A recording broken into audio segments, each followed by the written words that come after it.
All right, excited. I'm sitting down with Brian Mavis. He's one of the founders of America's Kids Belong, that is doing super transformational stuff in the foster care space.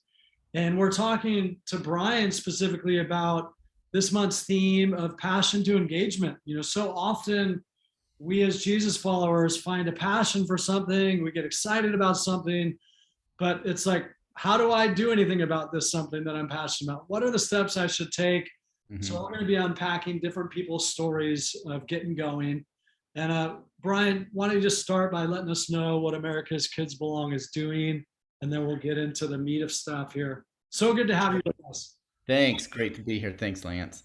Yeah, so we focus on kids who need families and here in the United States. And so we activate the faith community, the business community, the government to help them all work together to Wow, recruit enough families for these kids, those who need forever families, as well as those who just need a temporary family.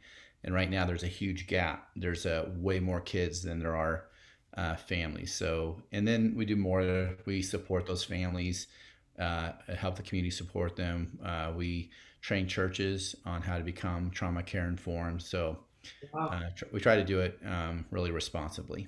it's beautiful. And this is more of a national footprint. Like, you guys have expressions in different cities, or are you just in one? Yeah, we're in 12 states doing at least a portion of our work. And then we've worked with six different governors as well. That's exciting. And how old is America's Kids Belong? Like, you guys have been up to this for how long? Yeah, we're 6 years old, but my wife and I were involved in this just in the state of Colorado for about 5 years prior to then. All right. So you kind of started something at home, and Yeah, now has become a bigger. yeah, Okay. yeah, and that was also another faith step that I Yeah. said no to originally. Yeah. Well, let's get into that, 'cause that's what we're after. Talk about like how you even discovered something that you're passionate about, and then we're going to go part two. Okay, how do you get going? But like, talk about your discovery of this big mission. How did your heart get moved? How did you wake up? It's like, wow, something needs to be done here.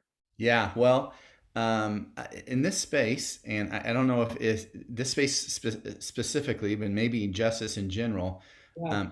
it seems to me that women are a little bit more sensitive to listening to God. Oh So yeah. step one is marry someone who's listening to God. Oh yeah. Yeah. Awesome. So really, this story starts in my wife's heart when she was 16. Okay. She was going on a missions trip to Mexico. She lived down in Southern California. All right. Had had false motives to go. Wanted to just eat street tacos and get a poncho and sit with some guy on the van down there. And God uses that. So they go to an orphanage, and she said she's standing there, kids playing with her, and then she's watching these kids play soccer barefoot and dirty, and she said, I heard God speak to me three words: care for orphans. And she said, at 16 I knew my purpose in life. And Wow. so she, as a young single woman, worked on a few more orphanages, and then met me and married, and then I married her and ruined her life. And so uh, we, we Oh were, man. yeah. So we did Laughing that. because I relate. Like, I'm just, my wife is like a saint, and just perfect in all her ways. And I'm, So yeah, I want to encourage everybody so far that God uses crooked sticks to draw straight lines. Uh, so we're living in the United States. I'm a pastor at a church, then doing some other paraministry kinds of stuff. And we have two elementary aged girls of our own, and everything looks good on the outside. But my wife was feeling very lost and purposeless, wow. and really, really struggling. And so she just started like asking God, like, what am I supposed to do? And he reminded her of the challenge. She's like, how can I do that? We're in the States. Wow. Then she asked a question one night. She said, I wonder, are there orphans in the United States? Wow. And I was like, gosh, I've never heard of one. Um, and so that question, we explored it, and quickly God guided us into a community of foster parents and about foster care. And so we were like, what's this? I mean, I've heard of it. Aren't these bad kids and stuff? And so we start learning about it. We go and um, my wife finds a thrift store that's kind of dedicated to supporting foster families. She asked me if she can volunteer there. I'm like, that seems safe enough, fine. And then like 2 days later, she goes, I want to be a foster mom. I was like, oh shoot, that first baby step just jumped to a big step. And so I said, okay, let's do this. And so we're sitting How in old our were your bio kids then? How old were your bio? elementary age, fifth grade and third grade, two girls. And so we are learning about foster care. And one of the things we learned, early on is, um, these kids are, the myth that they're, these kids are, in there because of something they did. It's because of something that was done to them, abuse, extreme neglect, abandonment. A lot of times the parents have extreme addictions. There could be, jail and prison issues, prostitution, all that kind of stuff. As they're saying this, my wife is like all of a sudden getting a deja vu moment. She said, I was working on an orphanage in Mexico when she was single, and she had asked the executive director, how do all these kids' parents die? And he said, they're not dead. He said, these kids' parents are, they're really addicted, Yeah, prison, prostitution. These kids have been abused, abandoned. yeah. And she was like, oh my gosh, I've heard this before. These are the same kids. We just call them something different. So she really felt like this isn't plan B. This Wow. isn't, this is still God's plan A for me. Mhm. So we started fostering, and then we started with focusing on medically fragile babies, which is a euphemism for babies that are addicted to drugs. And then throughout the years, we did all ages from babies to teenagers. Wow.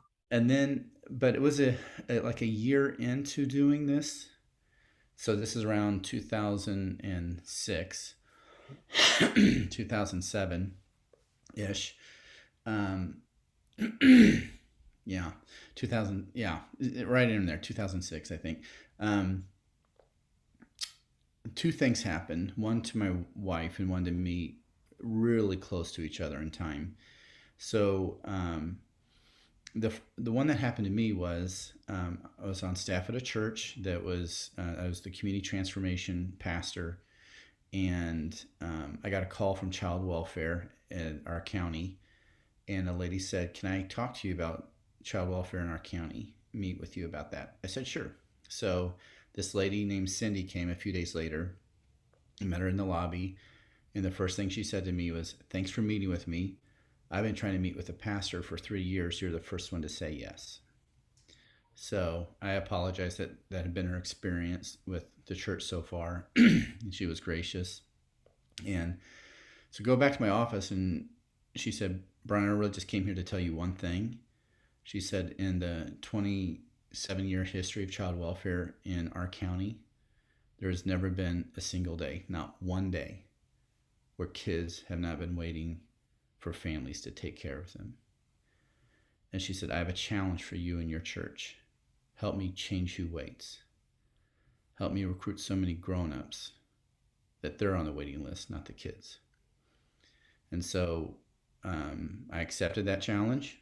And within a year, we helped fulfill that goal. So what hadn't happened in 27 years, we got fulfilled in a year. So, and then it really kind of kept pushing me. And so my wife's 3-word challenge, care for orphans. Then I had a 3-word challenge, change who waits, changed my life. And so we started just working in other parts of the state. But before I go into that, it wasn't Yeah. shortly after that, or maybe it might have been before, I don't remember the order. We had a kiddo who had been raising for 9 months. since birth and working really hard in reunification to his biological parents. But we got a call, my wife did, I was at work, said an emergency's happened. This goal of this case has changed immediately. And can we meet with you? So they come over, they talk to my wife and explain what happened, and then said he needs to be adopted. Would you be open to that? And my wife was like, yeah, we're open to it. We love him. And she goes, I'm curious, what would happen to him if we said no? And they said, oh, he'll be fine. There's a line of people waiting for the babies right now. I just wish there was a line for all the other kids. And my wife goes, what other kids? And they said, oh, there's 800 kids in Colorado who need adoptive homes, but really no one wants them. She's like, why not? And they're like, well, they're older and have siblings and not white. And so, go to bed that night. My wife's telling me about this, and she's like, this is an injustice. Somebody needs to do something about this. I was like, oh no. So I think that happened first, and then my thing happened. I was like, oh gosh, okay. So and we helped really kind of get things going, and we were requested to get more help, give more help in Colorado. And so over the next few years, we really advocated for those kids and giving them a face and a voice. First photography and storytelling, and then actually just putting a video, giving a video of the kids and really treating them with dignity, not romanticizing the issue, trying to be as authentic as possible with the kids, letting them be seen and heard in the church. And over the years, those 800 kids, that number got down to about 280. And so the real conviction for me as a pastor that was in charge of community transformation is we had about like 60 community partners. We did all sorts of things. You could groom trails in the national park and take care of pets, and a food bank, and crisis pregnancy center, and lots of good and meaningful things. Um, but a lot of those things felt transactional, and I was looking for stuff that was real transformational, real heart to heart, person to person. And the other thing I was discovering was foster care was leading to all other sorts of social wounds. And so over the years, in my own research, just came up with like at least 10 other wounds. There's kids in foster care have 4 times the rate of post-traumatic stress disorder than combat veterans. I mean, twice the rate. They have they're 4 times more likely to commit suicide than their peers. They are typically the stats are all over the place. This is probably something you may know better than me, but typically are the majority of rescued victims in human trafficking in the United States have had foster care experience. A third of them struggle with addiction problems, and I'm talking about kids who were in foster care who were then aged out without connecting to a family.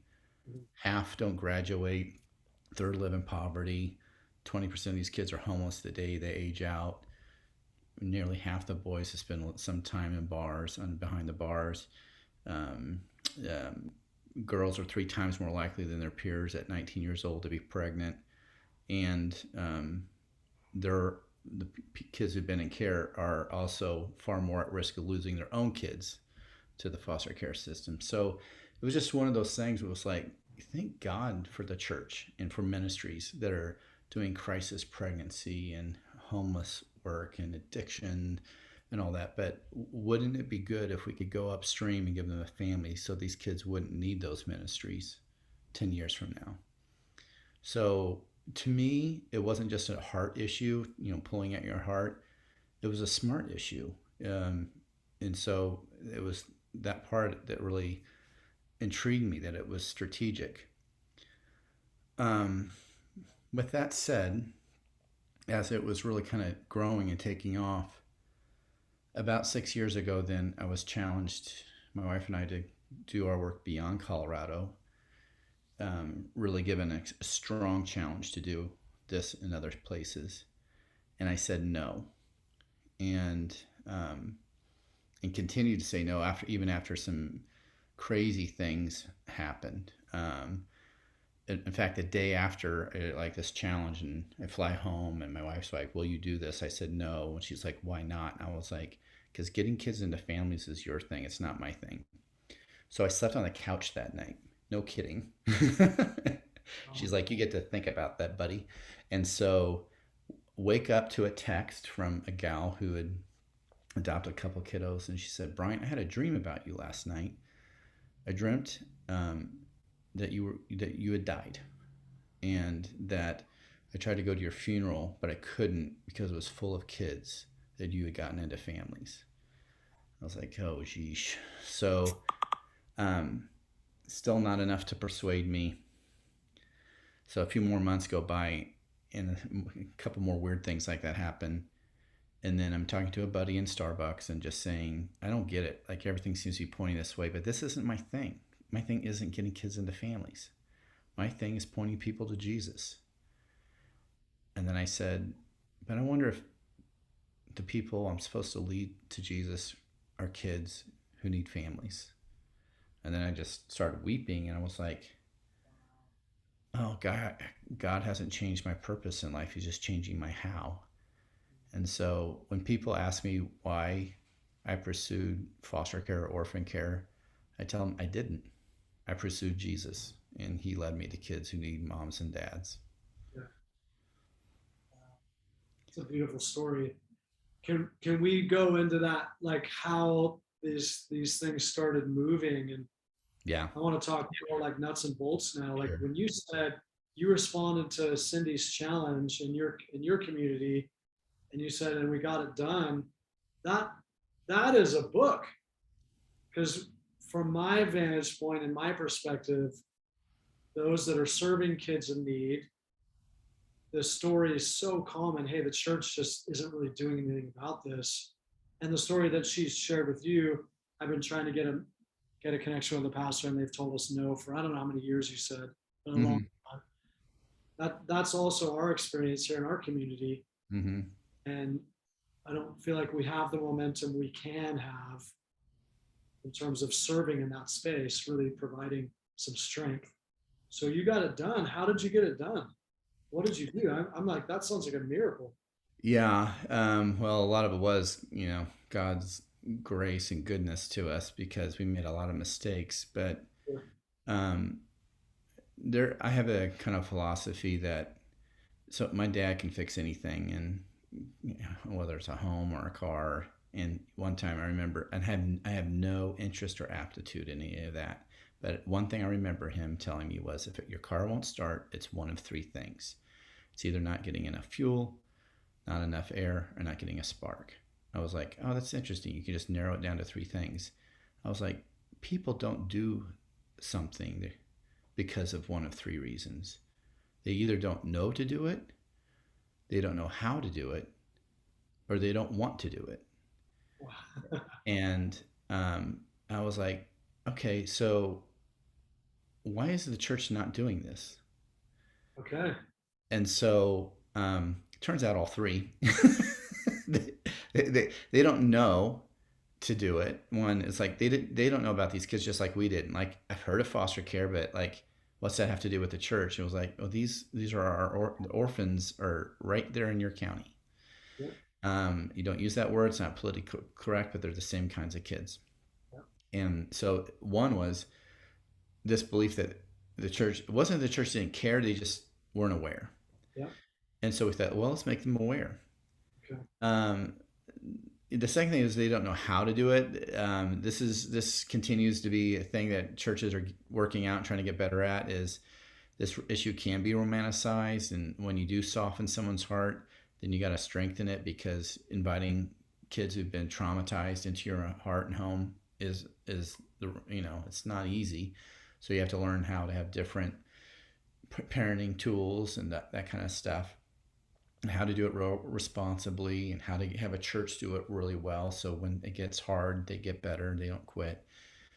But I will say my experience, unfortunately, has been it's been more the last one. It, they they don't care, or they don't care enough. Um and I'm not trying to make anybody feel bad or condemn the church, or it's, pastors, they get approached all the time, but like, you guys should do this, you guys should do that, and like, just a good idea of the week. And so for me, it was, again, it was a strategic issue of like, this is upstream to a lot of other things that we're doing. Yeah. um the other thing was, I really saw this as discipleship. If you want to make disciples, have a Mhm. kid come live with you for 12 days or 12 weeks or 12 months or 12 years. I don't know if the kid will become a disciple, but you will. Like, and you'll be praying more and learning more about your own junk and all that kind of stuff. So I really saw this as like a deep ministry, Yeah. and really something God uses to change hearts and change lives. And so, um, I need to go back and say, that thing that we did in 1 year that hadn't done in 27 years, it didn't stay that way. We didn't we did jump in, and we didn't know what we were doing, and we helped for a moment, but things got hard, and more kids came in the system, and some of our people quit, and so we had to learn to, like, how do we do this better? How do we, sustain? And so, I would say, speaking to your audience, assuming that most of them are believers in Jesus, and is, one, listen and figure out your place. Not everybody is in a place where the right thing to do is to open up your home to a kid, but you can still open up your heart to them and find some way to help. So I instruct churches and church leaders. I say, picture a circle with three arrows chasing or each other around that circle. And so the center circle is relationships.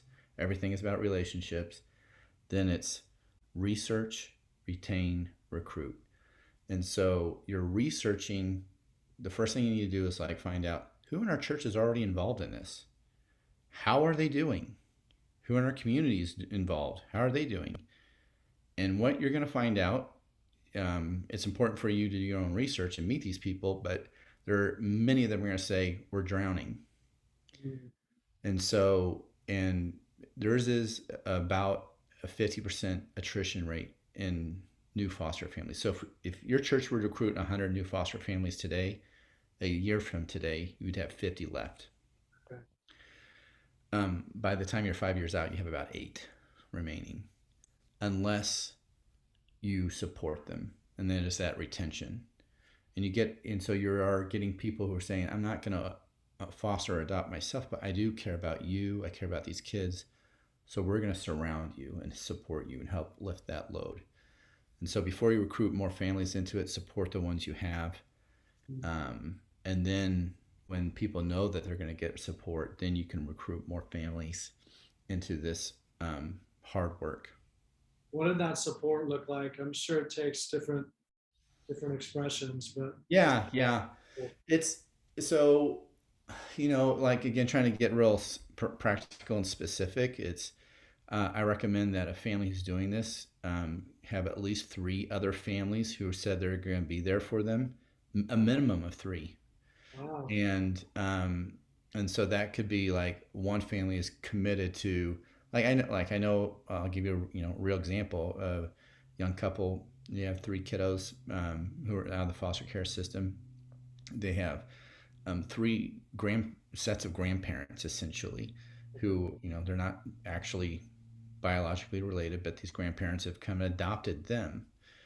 And one set does their laundry, all their laundry every week. Another set babysits for them every week, and another set cooks at least one meal for them every week, and they pray for them and they encourage them, and so that kind of thing happens over and over and over again. And again, so you might just like, what's your thing? You're like, I love to mow. I'll take care of the mowing for you. I'll help with carpooling. I'll be praying for you. I'll take you out for coffee once a week just so you can process with me. It's what's your gift? Beautiful. That's Yeah. beautiful. So you guys got something done. It was a journey. There was some trial and error, some Mm. failures, some victories, Yeah. and a lot learned along the way. Um, I love that highlight though of like stop and take care of the families that are already doing the work. That's a great point of emphasis. And that's the thing. I do want to like encourage like some like your church is like you might already be doing this. Your church may already be doing this. As a church leader, you may not be aware of it. Yeah, And I want you to view these people as missionaries. They're yeah, missionaries in your community. They're missionaries uh, the in the world of addiction and jail and um, all sorts of sin and chaos and pain. yeah, yeah. That's beautiful. And then talk about the next level where you started finding those that became foster families or resource families. Yeah. So one of the things that when I my no changed to a yes and going beyond Colorado is unfortunately um, some people in the government side of in Colorado who were really good to us and really collaborative left, and some people who were the opposite of that came in. Mm, And I've got a saying that organizations do not collaborate; people do.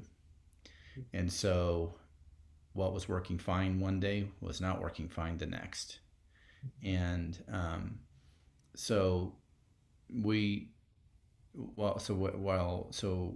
while things were getting harder in Colorado, things were opening up in other places. But we learned a lesson from that. It was like, okay, let's be more strategic and less naive about the role of government. You have to work with the government, like it or not, if you're going to help these kids because they have the authority of these kids' um, safety. And so I know sometimes people get nervous about like the church and state working together, and it's like, look, there's nothing unconstitutional or illegal here or unethical. It's I mean, think of it as maybe two divorced parents who really love their kids, who really want the best for kids, working together to play nice together for their kids. And so and there's great people in government and child welfare, and so but you gotta get smart and find them and find the places that want to work with you. mm, So you have to work with child welfare, and the thing the church needs to do, in my opinion, if you're interested in this space during the research phase, not only finding out who's in your church doing it, is who in your community is leading it. And one of the first things you need to do, likely, is say, hi, I'm here from the church, and I want to apologize um, for not being here sooner. And um, because I've heard social workers say, I had one describe it to me. We feel like we're in this ocean and we're drowning and we're waving, and then we see this big boat go by, and everybody just keeps on going by. Describing the church that way. And so, others are like, we're in the ditch and you guys are up on the hill and won't come down. So apologize. Just like, I didn't know, or I didn't know enough, or I knew, but I ignored it. But And, but you guys are working in different communities. Is that kind of the general experience that the yes, social work is like, hey, we feel kind of like you don't care. The church. yeah, yeah. Yeah, Yeah. And on the other, but I will say there's other people who are saying thank God for the church because if it weren't for them, there'd be nobody, you know? So, it is a complicated love-hate relationship, and there are communities where the church is showing up better and communities where the church is MIA. yeah. So, but I'm if you not get in space, be humble. Like just come in and be humble and listen and say, how can we help? And they might give you some easy assignments at first, but I can say virtually every county in the country needs more families. yeah. Yeah, and I wasn't asking that to bash on the church. I was asking Oh, that no. to learn. It's like, oh, if that's a common experience across the nation, I think it's very smart for us to be aware of that, just to know that as we're approaching these entities, there may be some pain, and I love how you're telling us to lead, like lead with that humility and just straight up say we're sorry we didn't show up sooner. Yeah. Really wise. And I mean, it needs to be sincere, but it's also, it's a good way to start. It's just, they'll listen to you if you start that way. They're like, oh, okay, this is different. And then how did things proceed for you as the Yeah, relationship so started? I Yeah, yeah, so the way we do it, and I'm not saying this has to be the way it is, but the way we do it is, we apply that same model I just told you, which we call the 4R framework. I think churches ought to follow that model. We do it ourselves. We research. We go in and meet, like, who are the key players in this space, who's already involved, and let's learn who's who and find out. Honestly, we're kind of doing an assessment, finding out who are the great ones, the people of peace, and who are the stinkers. And then you go with the goers. And so we find people in government and business and in the church, and we like try to build a little team of people who are like we trust. And one of the first things we try to do, because it requires us to work with child welfare, is what we did when we started in Colorado was let's give these kids a face and a voice. Statistics and numbers are one thing. Stories and names are a whole other thing. It changes the game, yeah, and you personalize it. I mean, part of this is, again, because I know who your audience is. I think about the story. Sometimes it's referred to as a parable, and others say they're not sure if it is or not. In Matthew chapter 25, this famous line that says, the king, when you're serving these, the least of these, people say, Jesus says, truly I tell you, whatever you did for the least of these brothers and sisters of mine, you did for me. And it's like, you almost had it right. He didn't, he said that, but he said it more accurately. He said, whatever you did for one of the least of these, you did for me. I want you to quit thinking about statistics, quit thinking about numbers. I want you to think about a name and a face. One. Like, help find your one. Just start there. Find your one. And so it's to go in and really give these kids a face and a voice, humanize them, give them dignity, help them not be unseen anymore. And then that kind of rallies people. They're like, oh gosh, that's a real kid right here. Um, then from there, we have an app called Foster Friendly that we're releasing state by state, but it's getting businesses to treat foster families like they might a military family or first responders. So you're a foster family. At breakfast you had two kids, by dinner time you've got five, and your two kids go to martial arts, and so are the other three going to just sit in the parking lot while your kids get to have that extracurricular, or what? Are you going to just don't get to go now anymore either? So we're getting all those kinds of places, martial arts and cleaners and pizza places and who knows what, car lots, to give discounts to foster families. And then we try to get the church involved. Now we'll go with where, if the church starts first, we'll go there gladly. The Gosh, I don't really. Businesses have been easier to say yes, mm. and so Describe when you're partnering with businesses. Is that the extent of the relationship? It's just the idea of like opportunities for services at a different rate, or is there something else within that partnership? It's usually it's mostly just that, like you know, in one of the states we work in, every Jiffy Lube gives a deeper discount to foster families. Right. In another, state, foster families get a special thing from Chick-fil-A that other families don't get. Yeah, that's So, love. and that's one of our lines is like, with business people, it's like you don't have to change your vocation to help. Your vocation is part of the solution, Yeah, love. and your work can be a ministry. And we are asking the church to do the heavy lifting. So I understand why they might be slower to say yes. Yeah, So I'm not trying to bash the church. I love the church. because the heavy lifting you're asking of the church is the human resource side of it, basically. Yes, Yeah, exactly. We're asking people to open up their hearts and homes to these kids, yeah, and then we're asking other families um, to support those families. So I talk about the entire ecosystem of child welfare into three groups of people. So think of a three ring target. yeah, I said the bullseye are the heroes, and that's not church people, that's the kids. yeah, They're the heroes, or the wounded warriors struggling to survive. But the next group out is a very important category. It's the healers. And so we don't want you to view yourself coming in with a cape on your back. You've got a cross on your back. And you're there to serve and help heal those kids the best you can. But that's a hard work.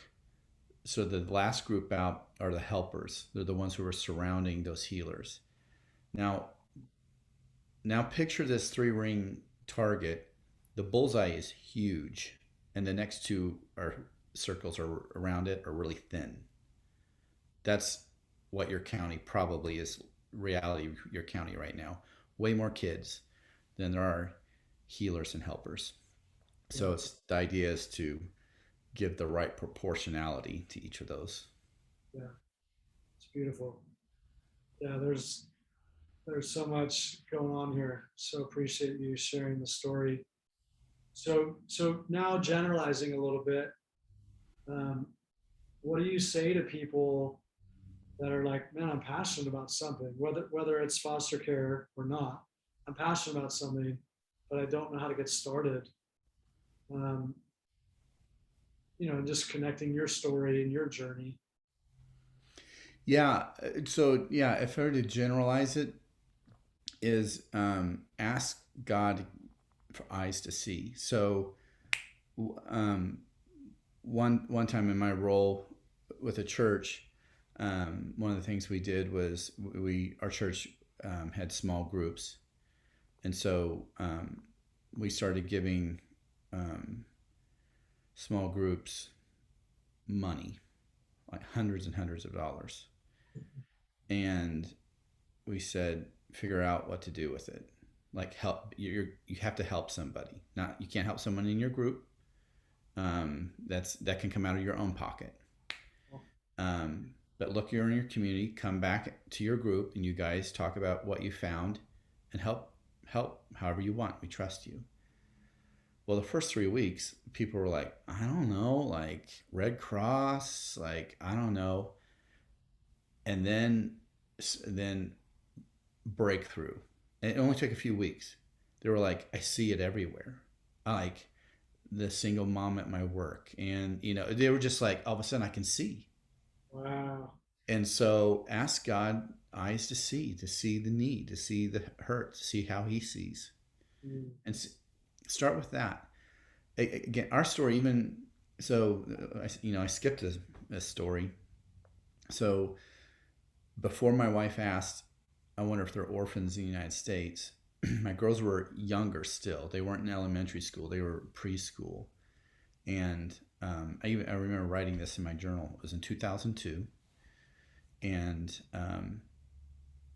we had the nighttime routine with my daughters on praying, kind of we would call them like manners prayers or polite prayers. Tell God something you're thankful for. Tell God sorry for something, and tell God please for something. And so the God, so my girls, and my youngest one was 2, and no, yeah, maybe a little bit older than that, 2 or 3, 3 or 4, something like that. His, gosh, age and time and everything, kind of, I'm losing it. But she would say, God, thank you, Nana and Grandpa, all the normal stuff, and then tell God something you're sorry for. So we discovered, who flushed the potpourri down the toilet that night, the stuff like that. But what they were starting to pray for on a regular basis was that God would give them a puppy. And one night, my younger one said, went through the thank yous and said, and then she stopped and she opened her eyes and looked at me. She said, "What did God say?" And I said, he said, "You're welcome." Like he likes giving you your family. I was like, okay. And then she then says she's sorry for something. And she opens her eyes again. She goes, "What did God say?" And I said, he says, "You're forgiven, but don't do that again." And then she goes and she prays for her. And she opens her eyes. She goes, "What did God say?" And so I'm there with her. Her mom's right here. And I said, he said, "Ask your mom." And I'm just like, this point, I'm having fun with it. And Julie goes, "I think God said he wants us to change our prayer to that that he would be with the orphans." So they stopped praying for a puppy that very night and started praying for orphans. I think that's the origin, really, of our family story. Because in 2002, then I wrote in a journal, it said, "I wonder if we keep praying for orphans, I wonder what God's going to have us do to be part of that answer." It was still 3 more years before we became foster parents. So pray. Yeah. And then you fall into things. Things come your way. Start looking for the answer. Expect God to answer it. Yeah, yeah. But then you have a gal come into your office saying, "Hey, we need some help. The church is we're trying to connect." Right? You're like, and I'll tell you, you don't even while it's happening, you're not even aware that God is answering your prayer. You're like, it's always like, oh yeah. It just seems like an inconvenience at the time. God's like, you asked for this. Well, I love the faith of your daughter that she's like God's speaking. I'm not just doing kind of religious exercise. Right? What's God saying back to me? Because that's beautiful. Yeah, there's such a what a great story, man. I really pray that this catches fire throughout our nation. I mean, there's just so much here, and it feels very simple. I know there's a huge cost to everything you're talking about, but God, it just feels very simple. Um, how do people find out more about what you guys are doing? If there's an interest to connect to you guys. Yeah, I think go to our website, americaskidsbelong.org. They can see some of the, we have videoed a couple thousand kids now. Not all couple thousand are on the site because over half of them have gotten families, and there's free resources from the church. But if as an individual, again, just pray what's on your heart, pray for the eyes to see. If you're a church leader, again, we have free resources. I would start with what I just said before: research, find out who in your church is already doing this, find out who in your community is doing it, and then you're going to find out that they need help. And so work on retention. We got free resources there, and again, we can help. The like a real simple thing that church can do is like just a parents' night out for foster parents. It's like a 4-hour VBS on a Friday night or Saturday morning or whenever you want to do it. But you want to make sure that there's a little bit of trauma training going into it, and there's background checks. It's done really well. And let child welfare know, like, hey, we've got this thing for your foster parents. When we did that, in our county, and we would be like, we have a space for 80 kids tonight, this night, our child welfare would send out an email in 30 minutes. That night would be full. And so, um, churches are made for that kind of thing. I mean, they can do that stuff in their sleep. So Wow. do that. It's brilliant. Love it.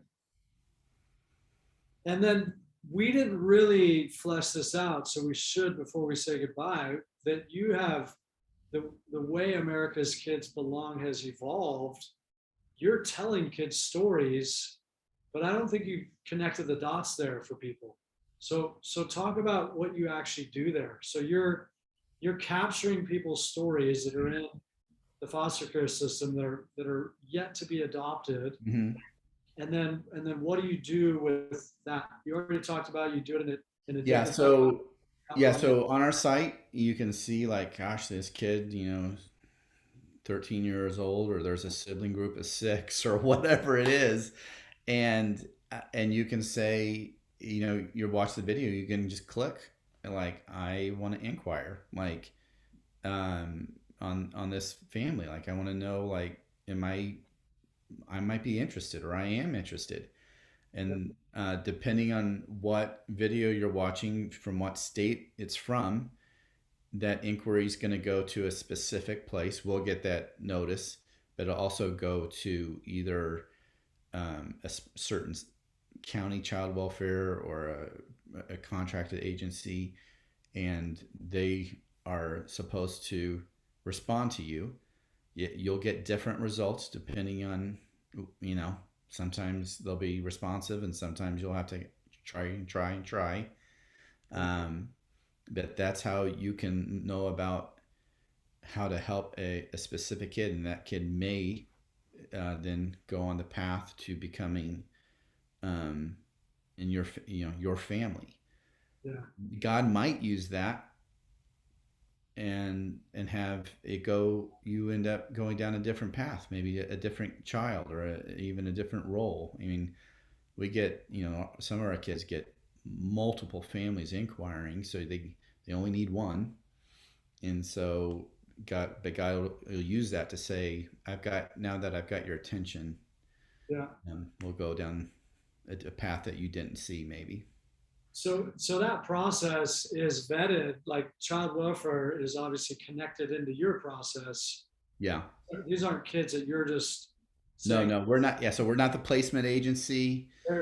We Yeah. work cooperatively with the proper agency, proper group in that area, and they do it. So this, Um, you have the government coming to you and saying, would you be willing to share the story of this kid yeah, or this family or yeah, that? yeah. We've done, yeah, and I said we've done a few thousand. Beautiful. We've never said no to a kid. So we've had kids who are nonverbal, who've been, maybe had, shaken baby syndrome, and now are, 5 years old and can't talk, and Yeah. other kids who are 17 and still want a family, and it gets sibling groups. We've had families say, I'll adopt all 8. Wow, that's awesome. Well, this has been really good for me. Like, what a great conversation, and thank you guys so much for what you're doing, your work. My prayer is that you guys are just increasingly exposed to others. I think what you're doing is so needed. I can't imagine people not wanting to get behind what you're doing.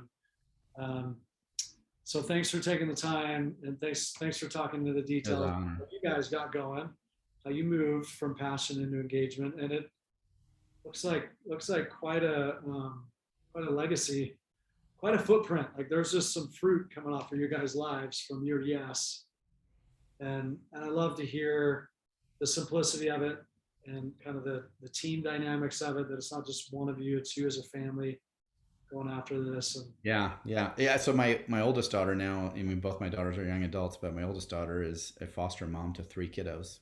okay, Yeah. wow, So yeah, so that's the thing. I mean, how God is using us is our story.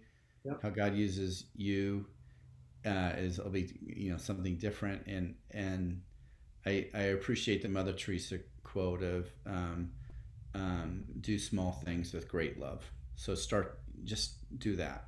That's good. I love it. Yeah. Thanks, Brian, Lance. really appreciate you taking time with us. And again, your website is .org. americaskidsbelong.org. So that'd Yep. be a great place to start if you're looking to connect with these guys.